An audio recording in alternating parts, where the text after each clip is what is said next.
everybody. This is video number 3 for Leadership U. I hope you guys enjoyed our interview with Miss Kendra, and I hope you guys enjoy this video also.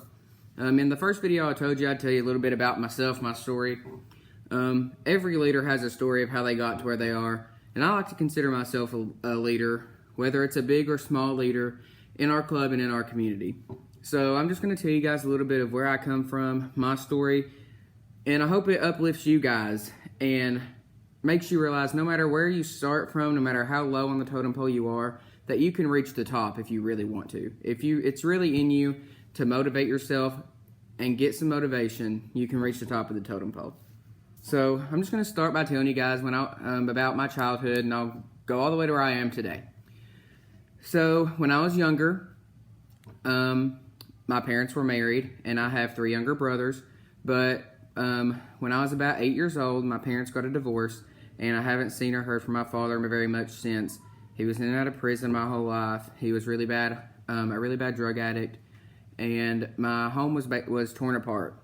But I didn't let that stop me from succeeding in school. Even in elementary school, I realized that I needed to make good grades for my future, and my brothers were the same way. And so through succeeding in school and everything, I made it pretty far.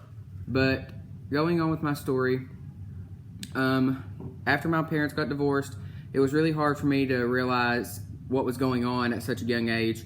And my brothers were even younger, so it was harder for them. And it was hard for me to step up at 8 years old from being a child, knowing both my parents were there in the house, to one parent, my mother being alone, to stepping up to being a male role model for my brothers.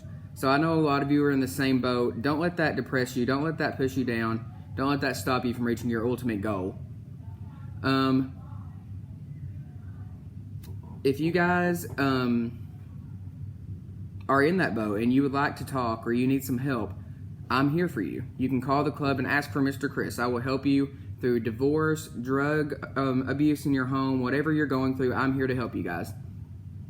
Continue with my story.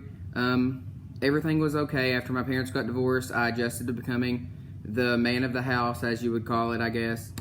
And then about when I was 12, a grandmother, my mom's mom, who was the only person we had around to help with work, money, emotional support, school, whatever it may be.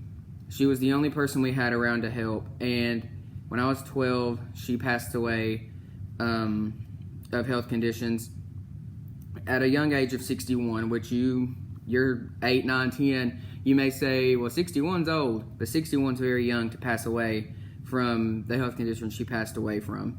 But it was a sad time in my life, and after her death, I didn't know how I was going to continue. I didn't know how I would be successful without her in my life to watch me grow and watch me prosper.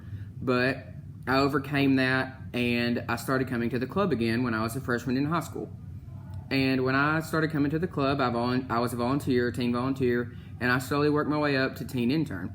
And after I became teen intern, Miss Kendra, she come to me and said, do you want to do Youth of the Year? And explain to me what Youth of the Year was. And I'm not going to go into depth on that because I explained that in the first video. But I ended up winning Youth of the Year for the state of Kentucky, as you guys know.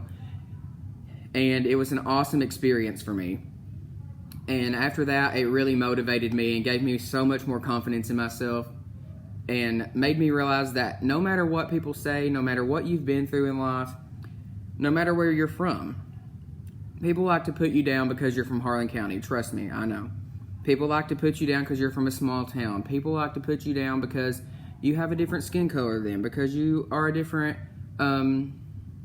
you speak different than them. People aren't accepting in this world, and that's hard to get by. That's hard to climb past sometimes, but you can push through, I promise. I've done it, you can do it. And after I won Youth of the Year, I kept working at the club, and then in 2018, sadly, I had to leave the club and get a job at Food City. And after that, I moved to college, and I go to Morehead State University now, and I'm a biomedical science major and a pre-med major at Morehead State, and I plan to go to med school and work in pediatrics so I can keep working with kids in the medical profession, which I love. And I'm getting married, I'm engaged, and my life is on the high rise, and I'm at the top of the totem pole. I consider myself a leader, and people consider me a leader around Harlan and in the club and even in Moorhead now. I've been there for a year and I'm absolutely in love. I'm in the pre-med club. I work at Starbucks, which a lot of you might love. And I just wanted to do this video, give you guys about 5 minutes, which we've reached, to realize that no matter where you come from, small town, divorced parents, drug abuse in the home, domestic violence, no matter what you have to overcome, you can overcome it and you can become a leader yourself.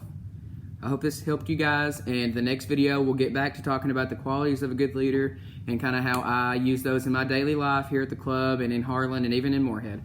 So I love you guys, and I'll see you tomorrow for another video of Leadership U. Bye guys.